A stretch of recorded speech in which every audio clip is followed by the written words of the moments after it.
Hey,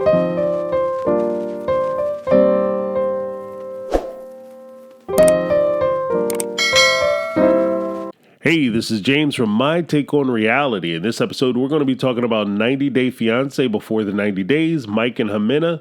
This is a critique of Season 5, Episode 13, that's titled, There's No Fear in Love. But I like to call it Mike. Checkmate. So in this episode, we're going to be talking about Mike and Ximena. Just a little background. Ximena is a young lady from Colombia who is dating a gentleman from Thales, New York, named Mike. Now, Mike is coming down, of course, is the big, ugly American that he is. He's coming down, throwing money at this young lady, thinking that by him paying for her apartment, paying for her children, paying for her appliances, probably giving her pocket money, and offering to marry her and bring her to New York, he sees himself as the great savior. This young lady is juicing Mike like Sunkiss, though. She's getting paid, and she doesn't give a damn. Now, previously when they described the situation about Mike and Ximena, Mike is very excited about his sexual relations because, as it turns out, Mike hasn't had a girlfriend. I think he had one girlfriend in high school, and he's now like 30-some-odd years old, which is a lot of time for you not to have the attentions of a female or opposite sex. Ximena, she is worldly. We'll put it that way. She's very strikes me as a very worldly person. She has 2 kids, 2 different baby daddies.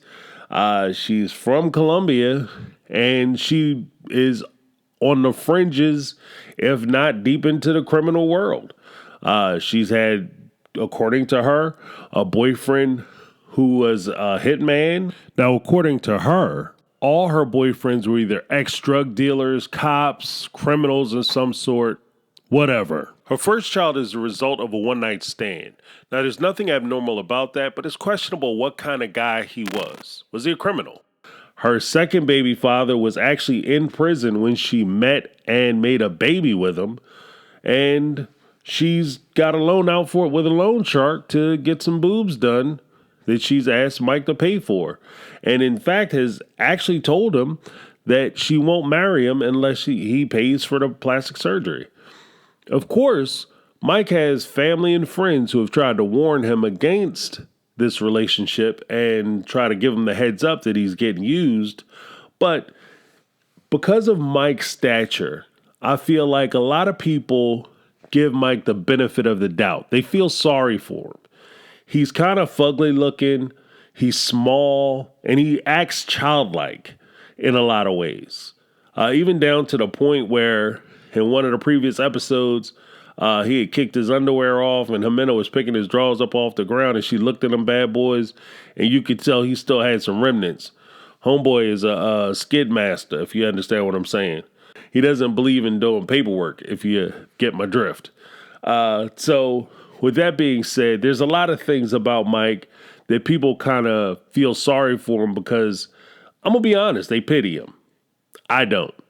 I don't pity him at all. Because when rubber meets the road, you've been warned, people have been telling you, people have been advising you, and you continue to go down there and make the decisions you're making. And in this particular episode, we get a feeling of who Mike really is.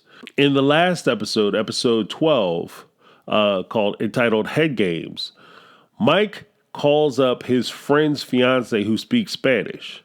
And he plays the role like, oh, there might be some communication issues because I'm not really understanding why she's not happy to see me and she's acting funny. Because you're a clown, Mike. That's why she isn't excited to see you. Nobody is excited when, Papa Purse shows up and he don't come down with the money. Like, that's the nature of your relationship. So he calls up the friend. They're doing a translation. A friend basically breaks it down to him and tells him, like, she's completely disgusted by you. She talks about all the things she doesn't like. She's using you for money. Mike, get yourself a hotel, get on a plane, get out of there. Now, this is good advice. And this is without them knowing about her borrowing money from a loan shark. Now, you have to keep in mind, Ximena doesn't have a job. So the only way she can really borrow this money and guarantee this money is if she puts Mike on the chopping block. Mike is the guarantee for this loan. So if Mike is talking about he's going to leave and he's not going to pay anything and he's going to break up with her, all she really has to do is call the loan shark and say, hey, the guy who's going to pay you your money is about to leave town and he's talking about he's not going to pay you. And Mike might get picked up. And this is why it's very dangerous to skirt around and play around with people who are in this kind of position, who makes horrible life decisions, first of all. If you make a bad life decision for yourself, me marrying you means that your bad life decisions are now my bad life decisions. First. Second, if you tie yourself to somebody who is in this type of situation, their debts become your debts. And the loan sharks and the criminal people don't give a damn that, oh, well, this is just my girlfriend and I didn't know nothing about the loan. No, bruh, you going to pay that loan back. That's your loan. That's not her loan. That's your loan, Mike. But with that being said, Mike takes the opportunity to leverage everything he gives her because he understands, as much as he tries to pretend that he doesn't understand what he's doing and the impact of what he's doing has on her and her relationship with him. He uses that to say, hey, maybe we should break up. Scare her, scare her, scare her. Then she turns around. No, we should try to work things out. I don't want to break up because she doesn't, everybody's thinking that, she's afraid that she's going to be put out of her apartment. No, she's afraid of that loan shark because she owes money. She owes $5,000 to this guy, at least $5,000. So Mike says, okay, I can stay. Maybe we could talk. Hey, you think we could sleep in a bed together? Because she kicked him out of the bed earlier. And she says, okay. And of course, he want to get some of that good because he thinks that, being a guy that he is, he thinks that she's excellent in bed. She's said that he's terrible. Or he's normal, which is basically he's terrible.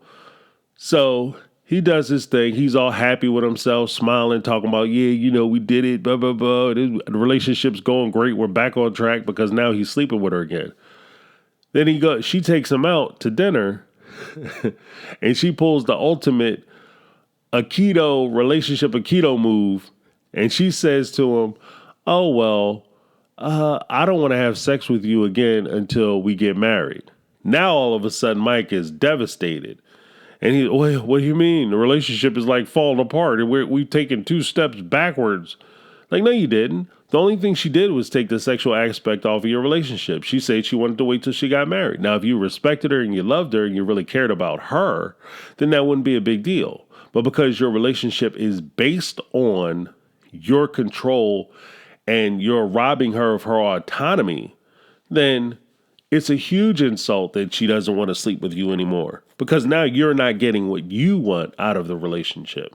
Now, granted, it could be a transactional relationship where he pays her bills and she gives him a little boom boom. But since he's trying to play the I'm a knight in shining armor and I'm a good guy routine and not the I'm the lecherous dude from America who's paying for sex reality, then she actually puts him in a very complex situation where now he has to be that guy. He has to be the ugly American who's coming down to South America to buy a woman. And he's going to look like a dummy. And that's what my prediction for the next episode. We'll see what happens. But as far as I'm concerned, Mike is trash. Ximena makes horrible life decisions. She needs I don't know what she needs, but she needs to get herself together. Mike needs to put away the nice guy routine and just become a better person, dude. And maybe you'll get better people. But if you act like trash, you're going to be surrounded by trash. If you try to use people, you can't be mad that you get used. You're part of the game. You're playing the game and you're going to get played because, to be honest with you, even though Mike has some leverage in this situation, clearly he's not a true player. in this game. Like, he doesn't understand how the rules work. That's why he was so easily bamboozled when she comes in and says, and left aghast when she says, I don't want to have sex with you anymore until marriage. So that's my take on this. If you guys have any comments, observations, or you just want to hit me up, the link is down below, or you can reach me at mytakeonreality@gmail.com. Give me suggestions on shows you guys want me to review, and I'll review them and we'll post them. All right. Peace. 'Cause I've been living life right like I could just die any minute. Going for a ride down the side.